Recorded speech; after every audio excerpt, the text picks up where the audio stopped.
Ressonância.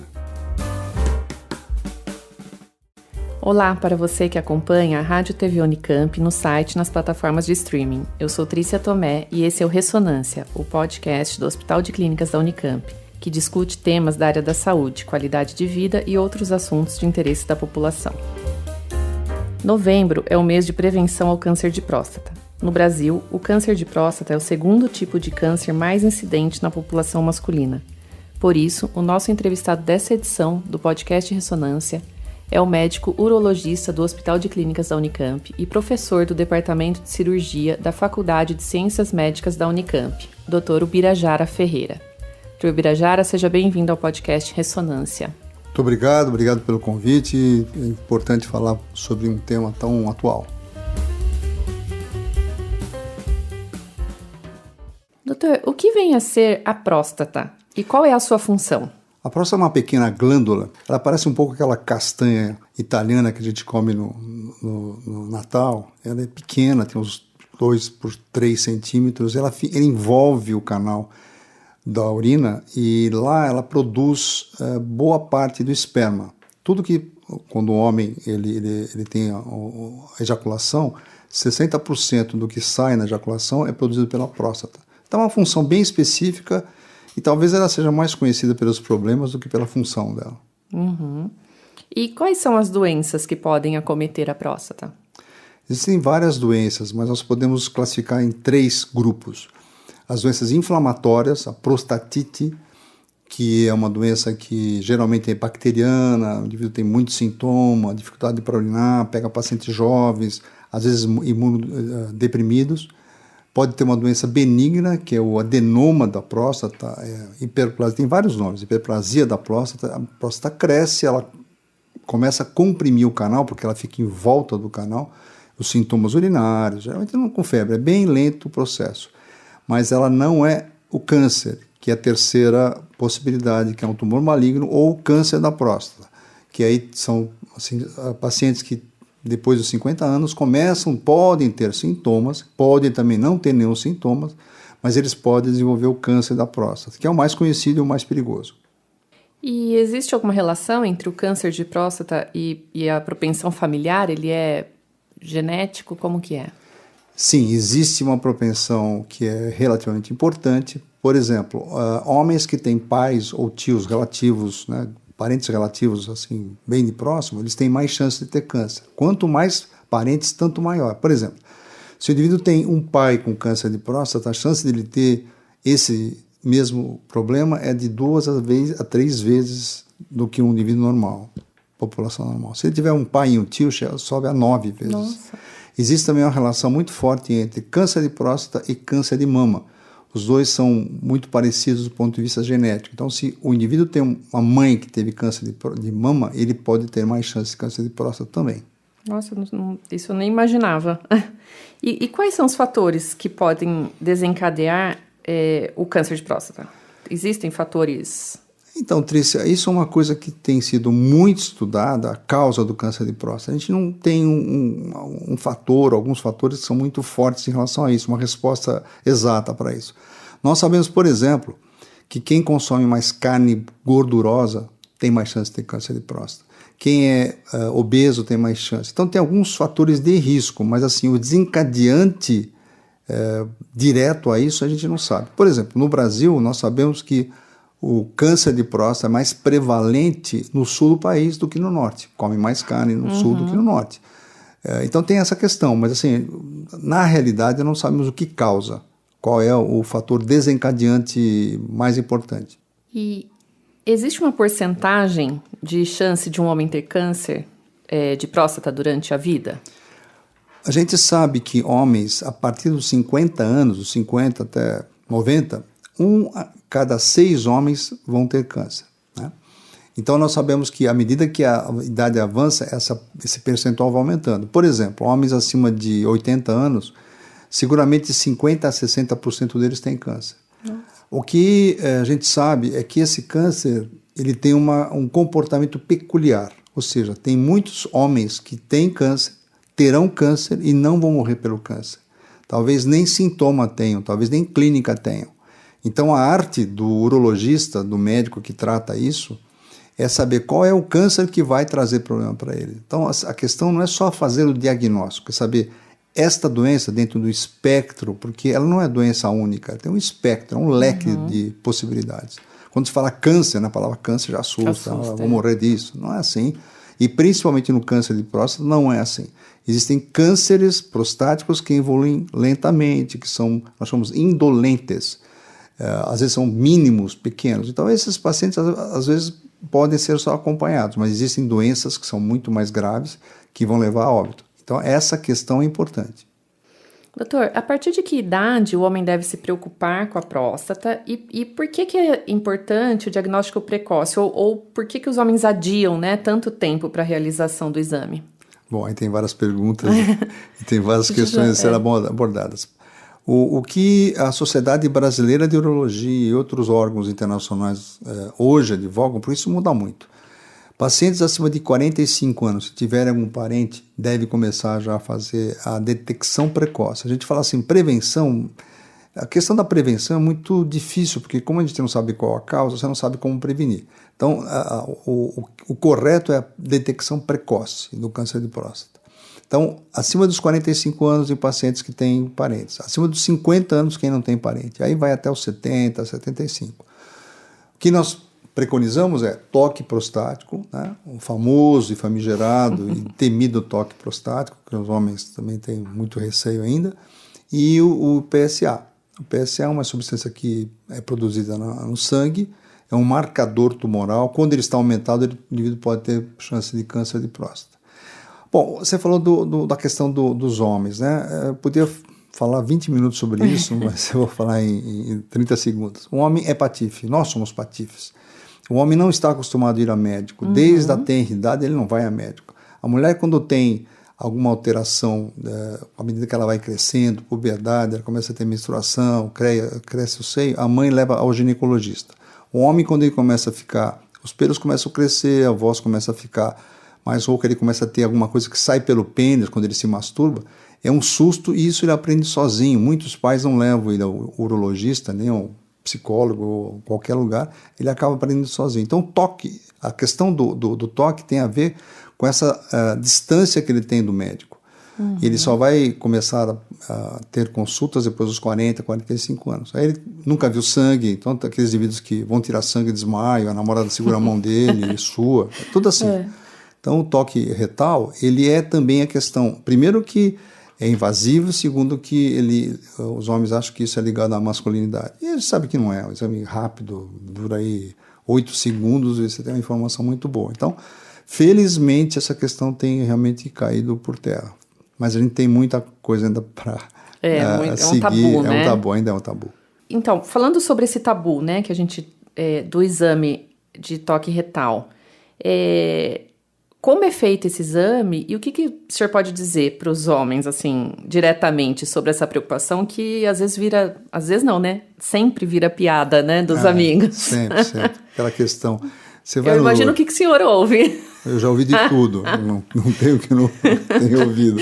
A mais interessante é que os amigos falavam, você levou flor para o seu urologista, bombom, aquela coisa toda, né? Mas é interessante, faz parte da cultura brasileira.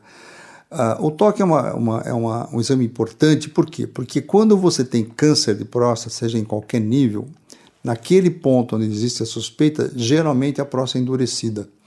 E a gente, com o passar do tempo, tanto a gente fazer esse exame, nós temos uma sensibilidade na ponta do dedo do indicador que é muito grande para achar um ponto que seja endurecido.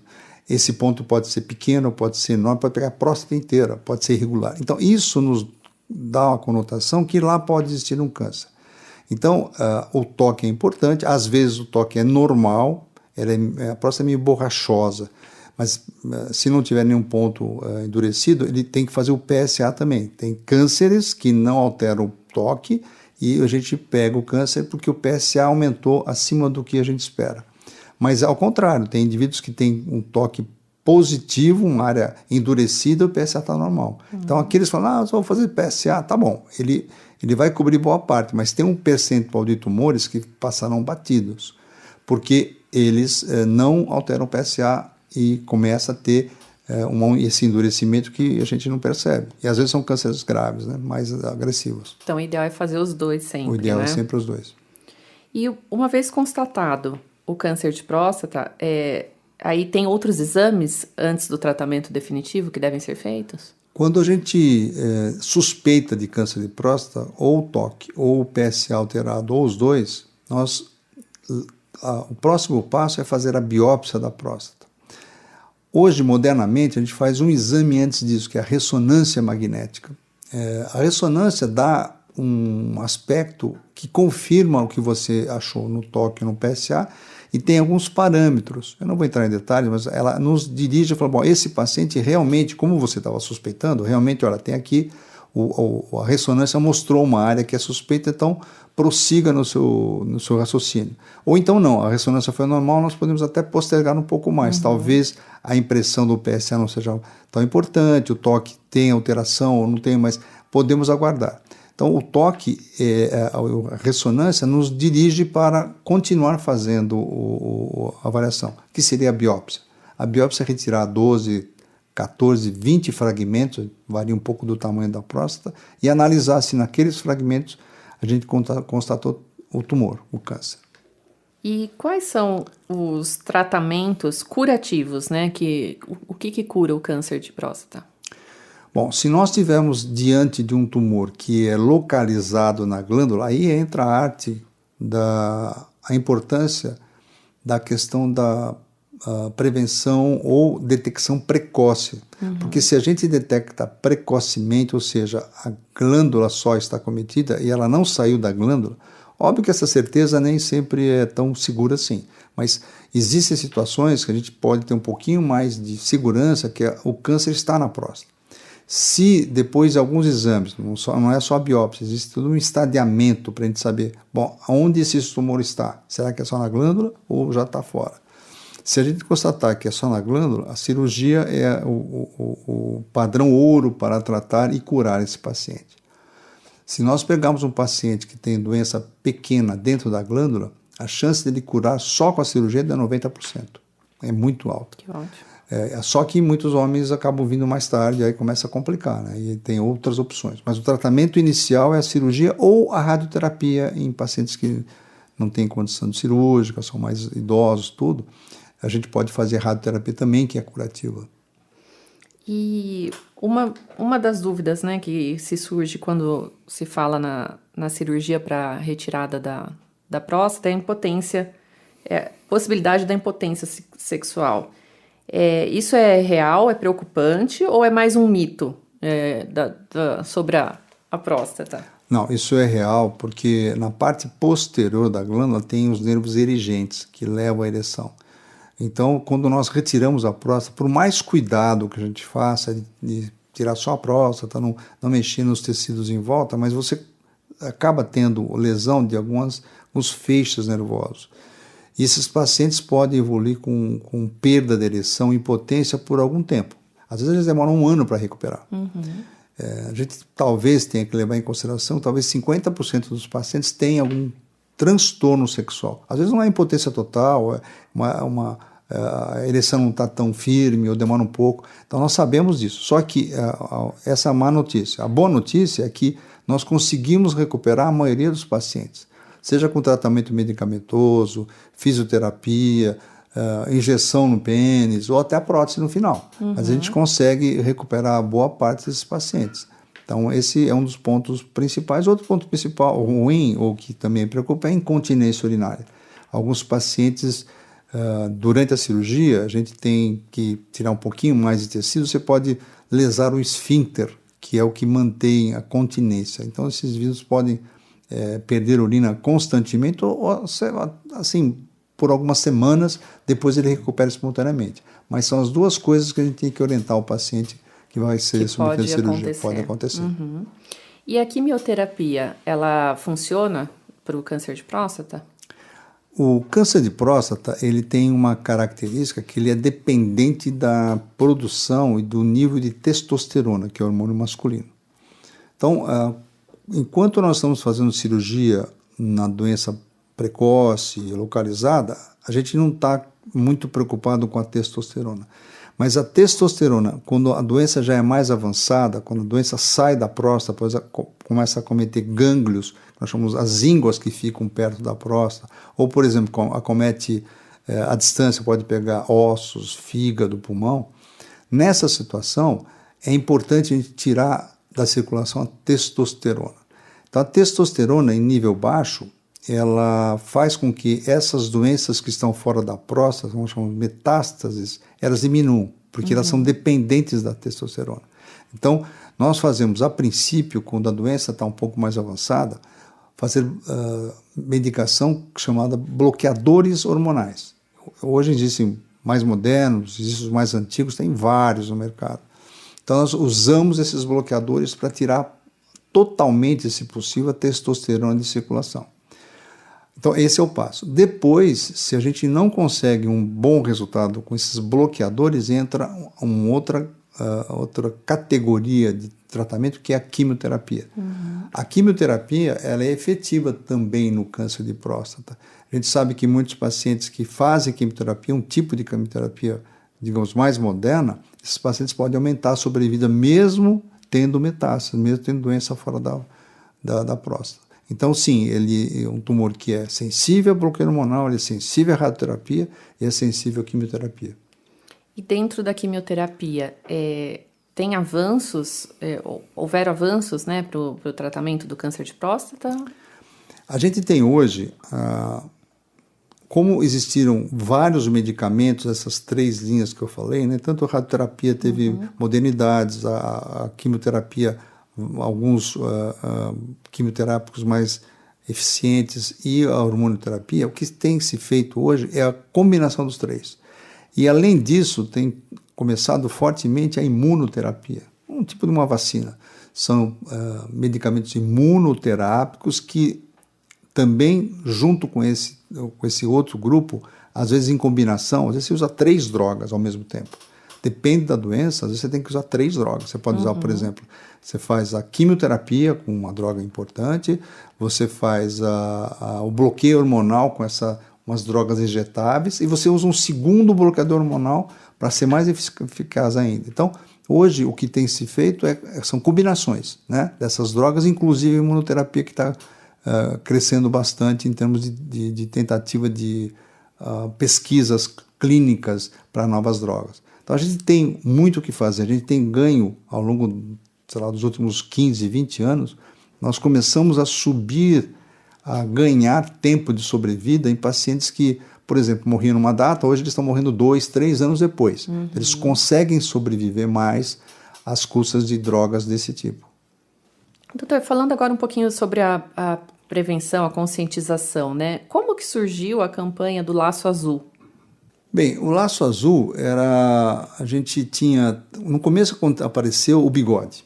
O símbolo do Novembro Azul foi o bigode, apareceu em vários lugares, até apareceu em Nova York, lá na Praça Central de Nova York, falava-se muito sobre a questão do homem, né, se tratar. O Laço Azul, ele veio assim mais ou menos a reboque do que se fazia para Outubro Rosa, né, que também é um laço cor-de-rosa. Então, talvez são dois cânceres, digamos, mais incidentes, mais prevalentes. Se nós tirarmos o câncer de pele, que é um câncer de superfície, quando a gente entra para órgãos, são os 2 mais frequentes, o mama na mulher e o próstata no homem. E aí nós fizemos a reboque da Outubro Rosa, nós introduzimos o Novembro Azul. E aí o Novembro Azul, ele ficou, a princípio foi o bigode, mas como talvez mais chocante, assim, que chamasse mais apelativo, seria um lacinho, ficou o lacinho azul. E é por isso que a gente faz isso hoje. Aí começaram algumas variáveis, né? Por exemplo, nós estamos fazendo uma campanha agora, junto com a universidade, também na clínica, com luva de boxe. Porque nós estamos querendo dizer que é um combate contra o câncer, né? Então, trazendo os homens para eles ficarem junto dos médicos para combater o câncer de próstata. Então, nós estamos usando a luva azul agora. Ah, que legal. Luva de boxe. Depois o senhor me manda isso, tá, para a gente divulgar no hospital. E esse ano, qual que é o tema proposto pela Sociedade Brasileira de Urologia? Existe um tema, até eu sou meu cargo atual na Sociedade Brasileira é chefe do Departamento de Tumores da Sociedade. E o câncer de próstata é o carro-chefe, né? E nós estamos elaborando toda uma política de abordagem para o Ministério da Saúde, em conjunção com o Ministério, como nós devemos fazer essa abordagem do câncer de próstata do ponto de vista populacional, nível SUS. Eu estou até com um texto longo para corrigir, para analisar. Mas o que tem dois aspectos que a gente está muito focado. Um é essa questão do rastreamento. Bom, devemos fazer rastreamento. Isso é uma questão que às vezes pode ser um pouco difícil, eu vou tentar explicar para quem está me ouvindo. O rastreamento de uma doença é assim, eu vou lá na porta da rua, coloco uma mesinha e todo mundo que passar lá eu vou sugerir que ele faça um exame, seja de A, de B ou C. Ou seja, rastreamento é quando você tenta pegar a população inteira para ver se ela tem uma determinada doença. Isso pode funcionar em alguns cânceres, mas não funciona para outros. Por exemplo, para a próstata não funciona isso. Então, quando nós falamos isso, nós não estamos falando em rastreamento populacional. O que nós estamos falando é assim, campanhas de conscientização. Então, a gente faz campanhas e mais campanhas e por exemplo, acho que nós estamos fazendo aqui uma campanha de conscientização. Sim. Então, é ótimo que essa oportunidade tenha havido, porque a gente pode chegar um pouquinho mais próximo da população e explicar para o homem, principalmente, ou os familiares, da importância dele saber se ele tem um câncer e que estágio que está. Então, nós estamos discutindo isso agora na sociedade junto com o Ministério. Então, a questão toda é como fazer isso. O que está sendo cogitado e vai ser aprovado, tenho certeza, é a decisão compartilhada. O que é isso? Eu conscientizo o homem, 50 anos, a chance de ele ter câncer, que ele tem a chance de 1 em cada 6 homens, ele pode ter 10% de chance de ele ter câncer. Falo da importância da doença, falo da gravidade e ele decide se ele quer fazer ou não.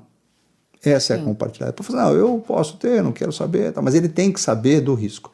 Ele tem que saber, por exemplo, que ele é o mantenedor da casa, né? Normalmente, numa família, é um homem que mantém, óbvio que tem exceções, mas boa parte é assim.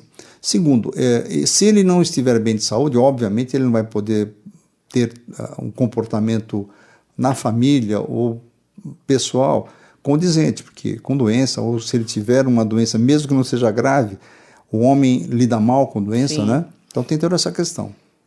Então, se nós conseguirmos pegar a doença no início e falar para ela, sua doença é tão inicial que não precisa fazer nada. Vamos só fazer um exame a cada 3 meses, 6 meses e deixa o barco correr. Talvez você não precise disso. Então, essa decisão compartilhada, ele tem que saber que não é porque ele está fazendo aquilo que ele vai fazer um tratamento que vai tirar a potência dele. Não, ele pode não tratar nada. Então, é a decisão compartilhada e fazendo uma política com os homens e com os colegas urologistas para que ele saiba que muitos cânceres não precisam de tratamento.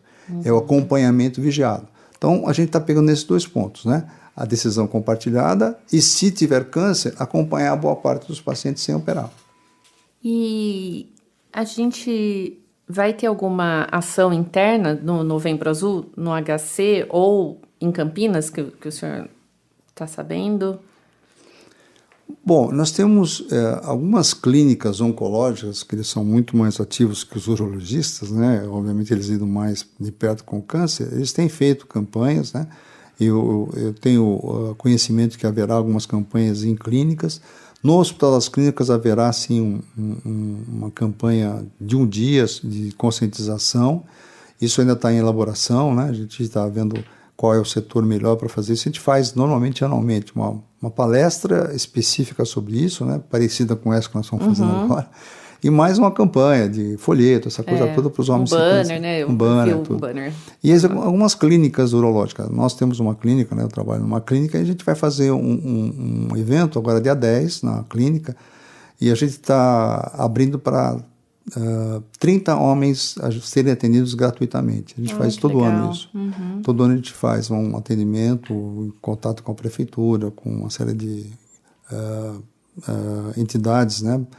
E a gente atende gratuitamente 30 homens fazendo exame, toque, PSA, outros exames, ultrassom, que é um exame importante. E a gente faz também uma campanha, junto com isso, uma campanha de conscientização junto à mídia, né? Sim, isso é importante, né? Porque eu acho que se o pessoal souber que não é um bicho de 7 cabeças, né? Exatamente, porque eu acho que assusta muito, mas assusta mais do que mata, Sabe, né? Trícia, a gente tem um comportamento que é interessante. Nós, como médicos, quando você viu o diagnóstico do paciente, ele não sabe ainda. Se ele trouxe o exame, ele não está sabendo. Às vezes está fechado, às vezes ele abriu. Né? Mas a gente sabe que o paciente está com câncer, é típico. Você fala para o homem que... Você vai ter que falar a palavra, né? Não, o seu tumor é maligno, ele tem isso e tal. A reação do homem normal é ficar em silêncio absoluto, sepulcral. Ele não abre mais a boca. Então, a partir daquele momento, ele provavelmente não vai prestar atenção em mais nada. Porque ele está em estado de choque. Bloqueou, né? Choque. Então, é comum... Olha, só tem isso. Vamos fazer o seguinte. Tem uma série de explicações. Eu acho que o senhor quer conversar com sua família e tal. Elabora bem o que o senhor quer perguntar e depois o senhor volta aqui. A gente dá um tempo para ele assimilar aquela pancada e ele não vai prestar atenção se você falar. Ou se você falar nesse momento, ele vai perguntar tudo outra vez porque não prestou atenção. Então é natural. A mulher já não. A mulher, se ela sabe de uma coisa, ela começa a falar, quer conversar, explica, chora, ou ela encara bem, né? A mulher tem uma reação diferente. O homem não. E na próxima consulta ela chega com uma listinha, né? Chega com a listinha, mas ela já conversou com todo mundo, parente, vizinha, Google, sabe tudo. O homem, ele vem respirando um pouco melhor, mas ele acha que ainda está no final da vida, como é que vai ser aquela coisa. A reação é diferente. Então a gente tem que saber de lidar com isso também, né? O homem... Sim.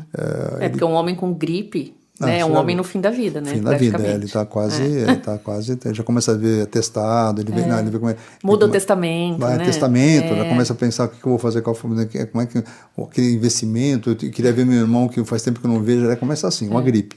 Então, quando ele tem tumor, a coisa fica bem grave mesmo. Doutor, antes de encerrarmos esse podcast, eu gostaria que o senhor deixasse uma mensagem, né, para os nossos ouvintes e especialmente para o público masculino, além de tudo que a gente já falou. Olha, eu vou reforçar uma coisa que eu falei durante esse nosso papo, Trícia, que é o seguinte. A questão de o homem sobreviver a um câncer de próstata, no caso, nós estamos falando de câncer de próstata, depende dele. O pessoal depende dele.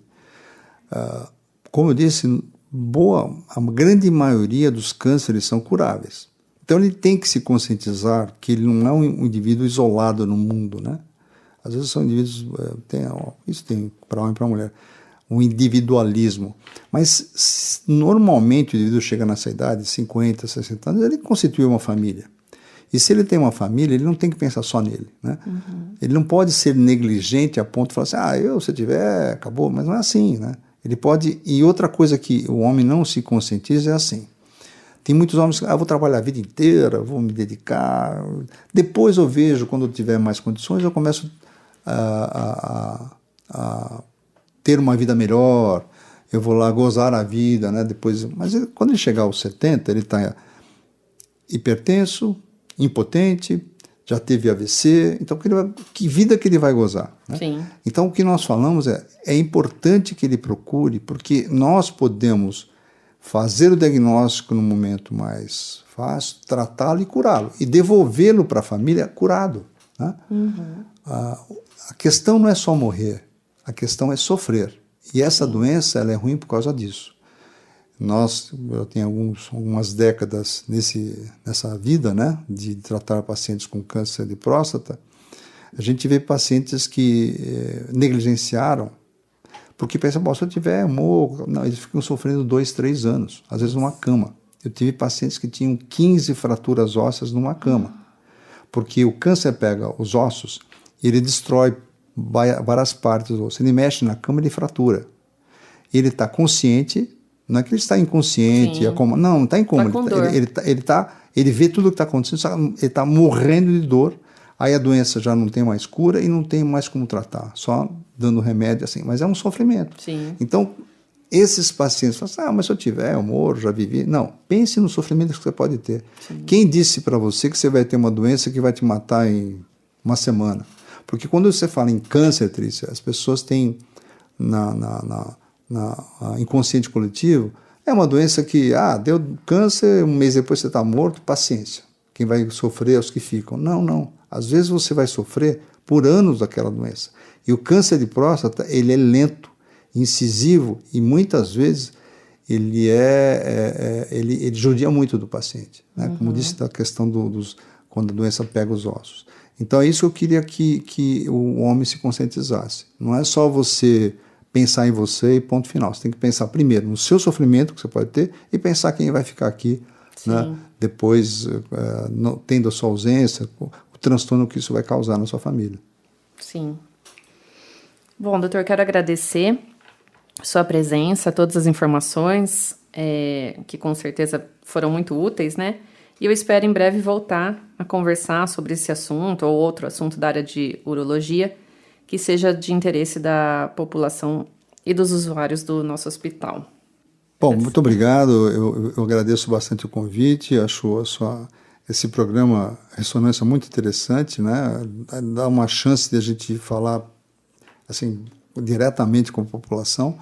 E, sem dúvida, eu estou às ordens. Se você tiver algum outro tema importante, eu estarei sempre às ordens da sua convocação. Muito obrigada, doutor.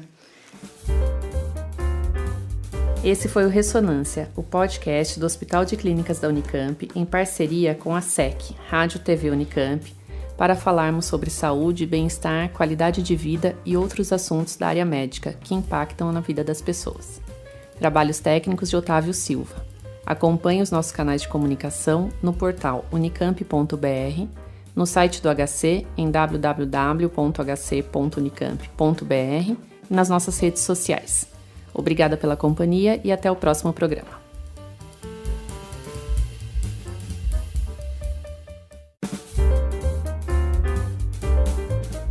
Ressonância. Saúde, bem-estar e qualidade de vida.